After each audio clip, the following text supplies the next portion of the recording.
Ngayong araw mga mare, itong si Jude at ang daddy niya ay bumili ng screen para dito sa ating kubo para maiwasang pasukin ng mga insekto o anumang hayop. Dahil malapit nga lang ang hardware mga mare ay nagbike lang sila niya ng daddy niya. At itong si Jude ay napakaseryoso naman din, ayan nakasimangot sa camera. Ay sobrang nakakatuwa nga itong si Jude, ayan nga at siya nang nagbitbit nitong binili lang screen ng daddy niya, abay napakasipag naman.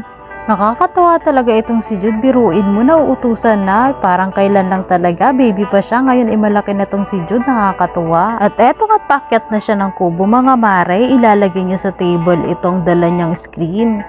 Madali na nga itong pasunurin si Jude, isang utos mo lang, abay sumusunod na siya. Ayan nga, tinaalalayan na siya umakyat ng daddy niya kasi may dala-dala siyang screen, baka hindi niya kayanin umakyat.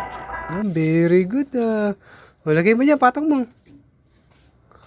Okay. Tara na.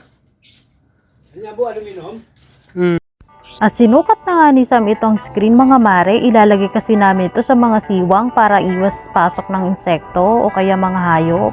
Ay parang safe na rin mga mare kapag matutulog na tayo dito sa kubo. Ay kailangan daw kasi lagyan talaga ng screen yung mga siwang mga mare para hindi na tayo pasukin ng lamok o kung anong mga hayop. Pagdating ko nga niyan mga mare, itong si Sam ng libre, aba naman. At may paputlong nga itong si Sam at meron pang cheese stick naman. At syempre mga mare, abay itong si Jude tuwang-tuwa kasi paborito niya talaga itong cheese stick. Nauna pang sumamsaw sa mayonnaise. Gustong gusto nga ni Jude itong cheese stick mga mare dahil gustong gusto niya yung pumapapak siya ng keso. Ay parang si daddy niya nga lang ito mga mare, paboritong paborito ang cheese. Ay alam na kung kanino nagmana itong si Jude. At habang kumakain nga kami niyan mga mare, itong si Sam ay kumakain na rin yan, ayaw lang magpakita sa camera. Hanggang dito na lang muna mga mare. Maraming salamat sa panonood.